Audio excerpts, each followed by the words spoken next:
Hello दोस्तों, हाजिर हो एक नए वीडियो के साथ। I hope you are doing well और आप अपने घरों में सेफ है। लेकिन आज जो हम सेफ है इसके पीछे एक बहुत हिस्टोरिक इवेंट है कि एक टाइम पे हमने यूएसए का साथ नहीं चुना था और हमने एक न्यूट्रल स्टांस चुना था और उसके कई सारे बेनिफिट हमें तब भी मिले थे और आज भी जो है हम सेफ है। क्योंकि एक तो कहावत बहुत ही फेमस है जो आप में से बहुत सारे लोगों को पता होगा, to be an enemy of America is dangerous but to be a friend of America is fatal. That means destruction. वहाँ पे मतलब अमेरिका आपकी फ्रेंड है तो आपको दुश्मनों की ज़रूरत ही नहीं है। और आज का जो वीडियो है, बहुत सारे लोग वैसे इंडिया में बोलते हैं कि फॉरेनर से वैलिडेशन चाहिए, लेकिन इंडियन की जो ओपिनियन है वो फॉरेन में मैटर नहीं करता। इंडियंस के ओपिनियन से उनको घंटा फर्क नहीं पड़ता। तो आज आपको इस वीडियो से पता चल जाएगा कि हमारा जो ओपिनियन है वो कितना इंपॉर्टेंट है, और खास करके रशिया में। इसीलिए हमेशा मैं जब फॉरेन रिलेशन प्रमोट करता हूँ तो कई सारे देशों के साथ करता हूँ, बट रशिया के साथ मैं टॉप मोस्ट फोरमोस्ट जो इंपॉर्टेंस है उसको देता हूँ। क्योंकि बहुत सारे रीजंस है। पॉलिटिकली तो खैर डिफरेंसेस बहुत सारे अभी आ गए हैं, लेकिन लोग जो है वो हमसे इमोशनली कनेक्टेड है क्योंकि हम जो मेंटालिटी है वो बहुत मैचिंग है। और जो people to people relationship India और रशिया के बीच है शायद ही किसी और देश के साथ होगा। बहुत गिने चुने ऐसे देश है जो कि उस लेवल पे इंडियन से मैच करते हैं। क्योंकि अमेरिका से हम जितना भी पॉलिटिकली फ्रेंडशिप क्यों ना बना ले, उनकी जो मेंटालिटी है वो बहुत डिफर करता है अमेरिकन आम नागरिक से। फॉर एग्जांपल मैं आपको अगर एक एग्जांपल भी देता हूँ, बहुत सारे इंडियंस जो कि अमेरिका में रहते हैं मुझे अक्सर फ़ोन करते हैं और बोलते हैं कि यहाँ का जो मेंटेलिटी है कि पड़ोस में अगर कोई मर भी जाए तो भी वो इंडिफरेंट रहते हैं, ज़्यादा उनको फ़र्क नहीं पड़ता। पड़ोस में आसपास में क्या हो रहा है उनको कुछ फ़र्क नहीं पड़ता। इवन अगर किसी अमेरिकन दोस्त के कार में भी कोई लिफ्ट देता है, मतलब किसी दोस्त के कार में कोई दोस्त जा रहा है तो अगर जो है वो गैस के पैसे भी वो जो है वो मांग लेता है। जबकि रशियंस ये सब सोचते भी नहीं है, दोस्ती में पैसा वैसा वो मतलब कुछ सोचते ही नहीं। तो यहाँ पे मतलब जो इमोशनल कनेक्ट है वो एक अलग ही लेवल पे है। तो आज हम देखेंगे एक इंडियन की जो ओपिनियन है वो हम बहुत फेमस है इंडिया में और हम सभी उनको जानते हैं। तो उनका जो एक क्लिप है वो रशियन में डब करके रशिया में दिखाया गया, तो बहुत सारे व्यूज़ मिले और रशियन लोगों का क्या ओपिनियन था उस पर, और हमारे जो ओपिनियन है वो कितना मैटर करता है रशियन के लिए, वो हम इस वीडियो में देख सकते हैं। तो चलिए वीडियो शुरू करते हैं। Своей политикой страны Запада просто пытаются продлить агонию Украины. Такая оценка прозвучала в эфире телевидения Индии. Генерал вооруженных сил страны заявил, что считает действия западных стран аморальными и объяснил, почему. Простите, но это невероятно аморальный поступок со стороны США и всего Запада. Сперва натаскивать Украину на противостояние с Россией, а затем сказать: мы не придем на помощь, мы наложим санкции. Сейчас они говорят: окей, мы вышлем стингеры и джавелины. Но это же оборонительное оружие. В итоге принимать что-либо уже слишком поздно. Там уже война. Куда это оружие доставлять? Как? Морем? Россия блокировала все порты. Их нельзя доставить по воздуху. С-400 и С-500 все разнесут. Остается наземный маршрут, но как только грузы пересекут украинскую границу, их начнут бомбить. То есть все это лишь попытка Запада оттянуть окончание войны на месяцы, если не до конца года. Все это нанесет чудовищный удар по мировой экономике, которая только начала восстанавливаться после пандемии. Цена нефти уже свыше $100 и продолжает расти. Это будет экономическая катастрофа для всего мира. И этого добивается Запад. Они хотят воевать с Россией до последнего украинца. По мне, это невероятно аморально. Мы работаем.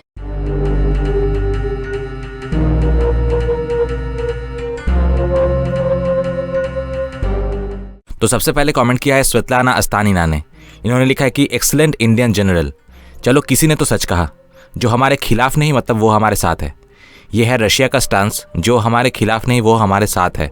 और ये सिर्फ आज से ही नहीं, कुछ लोग जो स्यूडो इंटेलेक्चुअल्स है वो बोल सकते हैं कि आज तो रशिया को नीड है, रशिया खराब सिचुएशन में है, शायद इसीलिए ऐसा कह रहे हैं। लेकिन ऐसी बात बिल्कुल भी नहीं है, क्योंकि अगर हम हिस्ट्री में झांक के देखें तो जब रशिया का एक बहुत अच्छा पोजीशन था सोवियत रशियन टाइम्स में, तब भी इंडिया ने एक न्यूट्रल स्टांस ही लिया था। लेकिन वो न्यूट्रल स्टांस ही रशिया के लिए एक बहुत बड़ा फैक्टर था और वही काफ़ी था रशियन लोगों को खुश करने के लिए।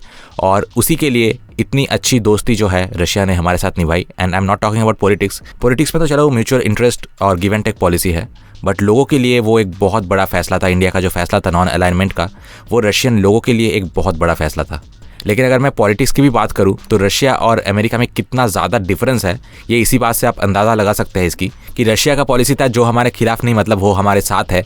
इन दी अदर हैंड अगर मैं यूएई को देखूं, मुझे सच में हंसी आ रही है। जिस देश ने अपना पूरा जीवन यूएसए के खिदमत में बिता दिया उनको सर्व करने के लिए, आज एक न्यूट्रल स्टांस क्या ले लिया, तो यूएसए ने यूएई को FTAF ग्रे लिस्ट में डाल दिया। मतलब मनी लॉन्ड्रिंग का बहाना देके, मतलब अभी इतने दिन बाद याद आया मनी लॉन्ड्रिंग के बारे में, इतने दिन से कहाँ थे। तो यूनाइटेड अरब एमिरेट्स ने न्यूट्रल स्टांस क्या ले लिया, तो अमेरिका से ऐसे इंडिपेंडेंट पॉलिसी देखा नहीं गया। तो एक तरफ रशिया का पॉलिसी है कि जो हमारे खिलाफ नहीं मतलब वो हमारे साथ है, और दूसरी तरफ अमेरिका की पॉलिसी है जो हमारे साथ नहीं, अगर वो न्यूट्रल भी है तब भी हमारे एनिमी है और हमारे खिलाफ है। उसके बाद ज़्री व कोरेन ने लिखा है कि यह है एक सच्चा Indian general, intelligent, masculine, smart और करेजियस। उसके बाद स्वेटा डीएन ने लिखा है कि इसका मतलब है सारे लोगों को वेस्टर्न मीडिया ने ब्रेन वॉश नहीं कर पाया, अभी भी आशाएं बाकी है, धीरे धीरे लोगों को रशिया पे ट्रस्ट होगा। उसके बाद डारिया वाटरफॉल ने लिखा है कि इंडिया शुरू से ही ऋषि मुनि और बुद्धिजीवियों का देश है, ऐसे लोगों को मैं झुक के कोटि कोटि प्रणाम करती हूँ। उसके बाद यूरी ली ने लिखा है कि अगर ये सच है तो ये लास्ट कुछ दिनों में एक लौता ऐसा वीडियो है जहाँ पे मैंने किसी को सच बोलते सुना। एक फॉरेनर को भी ये अच्छी तरीके से समझ आ रहा है कि यूएस और नाटो के चलते यूक्रेन और रशिया दोनों भाई देश भी एक दूसरे की बलि चढ़ा रहे हैं। उसके बाद वैलेरिया एवगेनेवना ने लिखा है कि ये वीडियो दिल के लिए एक बाम जैसा है और ऐसे दिमाग लगा के सोचने वाले लोग आजकल बहुत कम ही पाए जाते हैं। उसके बाद ओल्गा जोगलिक ने लिखा है कि पुतिन की तरह भविष्य में और देशों के लीडर भी अपने देश के लोगों के लिए सोचेंगे। यहाँ पे मैं कुछ ऐड करना चाहूँगा। कुछ लोग बोल रहे हैं कि ये रशियन मीडिया में ऐसे लोग दिखा रहे हैं इसीलिए शायद लोग ऐसे सोच रहे हैं, लेकिन ऐसी बात नहीं है, क्योंकि रशियन मीडिया ने तब भी थोड़ा ब्रेन वॉश करने की कोशिश की थी जब रशिया और चाइना नज़दीकियाँ बढ़ा रहे थे।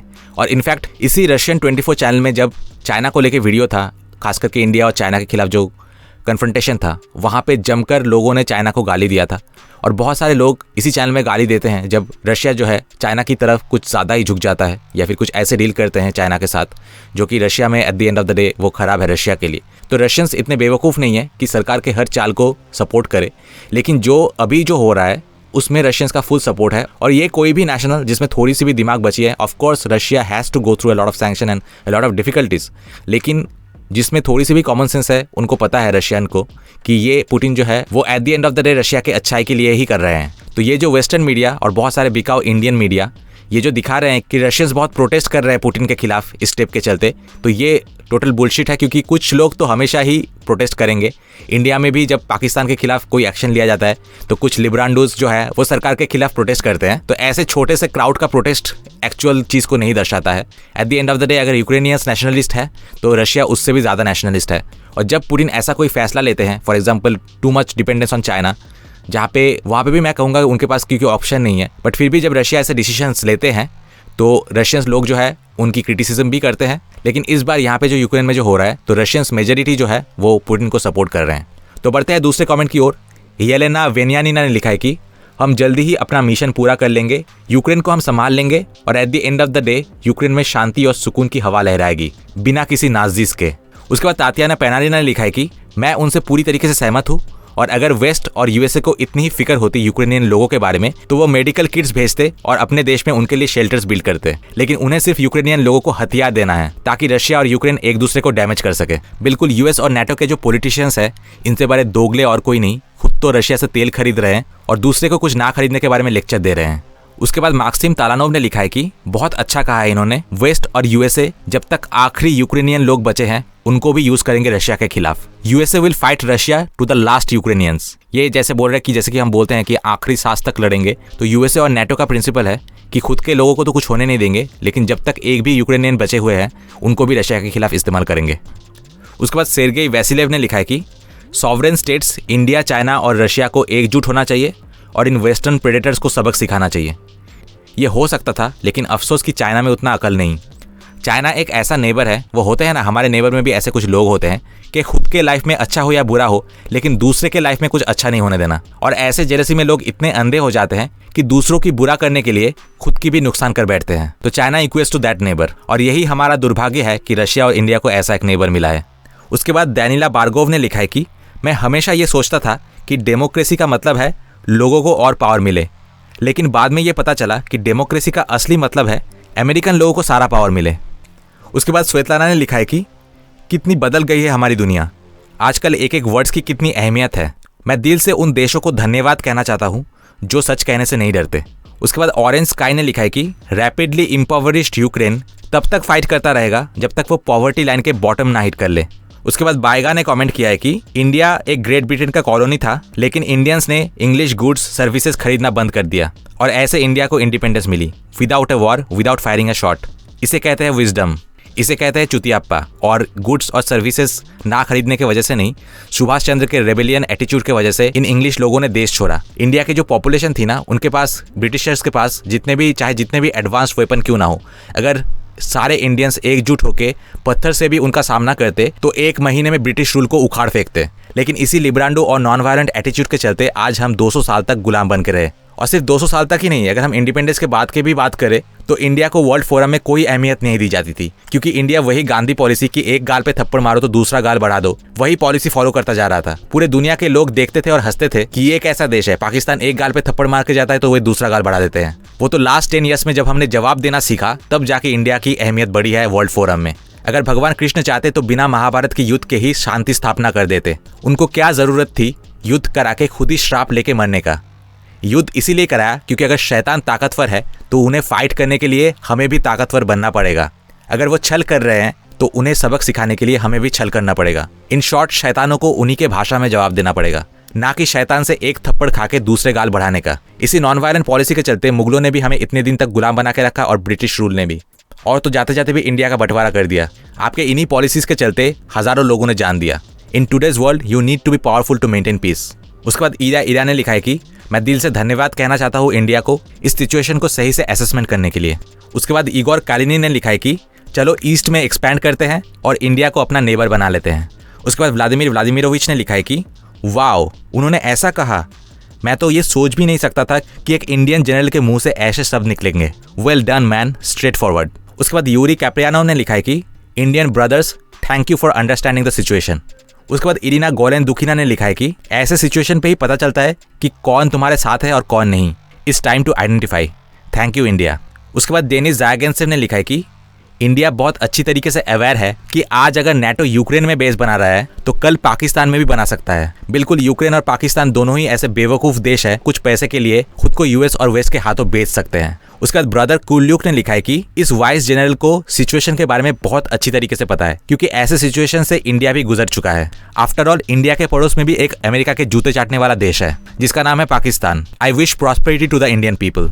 उसके बाद साइबेरियन ने लिखा है कि रशिया, इसे ही कहते हैं सच्चा दोस्ती। उसके बाद इगोर बेरेज ने लिखा है कि मुझे बचपन से ही इंडिया के दोस्ती पे कोई डाउट नहीं था, जस्टिस विल प्रिवेल। उसके बाद लेरिसा ने लिखा है कि इंडिया को बहुत अच्छी तरीके से इसके बारे में पता है, क्योंकि एक टाइम पे इंडिया ने खुद ब्रिटिश हाथों के एफेक्शनेट टच को फील किया है। सार्काज्म लेवल 1000 और मे बी इनफाइनाइट। यहाँ पे बहुत अच्छी तरीके से लिखा है उन्होंने। एफेक्शनेट को जो है वो इन्वर्टेड कॉमास के अंदर रखा है, क्योंकि एफेक्शनेट मतलब वो यहाँ पे ही सार्काज्म है मेनली। इंग्लिश में बोलूँ तो India understands everything correctly because once in her own skin she felt the affectionate stroking of British hand. ऐसा एफेक्शनेट स्ट्रोकिंग कि इंडिया को बर्बाद करके रख दिया, और आज वही चीज यूक्रेन और रशिया के साथ करना चाहता है ये। उसके बाद आज का लास्ट कमेंट लियोनिड स्टोनिकोव ने लिखा है कि थैंक्स इंडिया, उनके जनरल ने वो बात कह दी जो रशियंस काफी अरसे से कहना चाहते थे। तो यहीं पे मैं आज का वीडियो खत्म करूंगा। मिलते हैं आपसे नेक्स्ट वीडियो में। Till then good bye.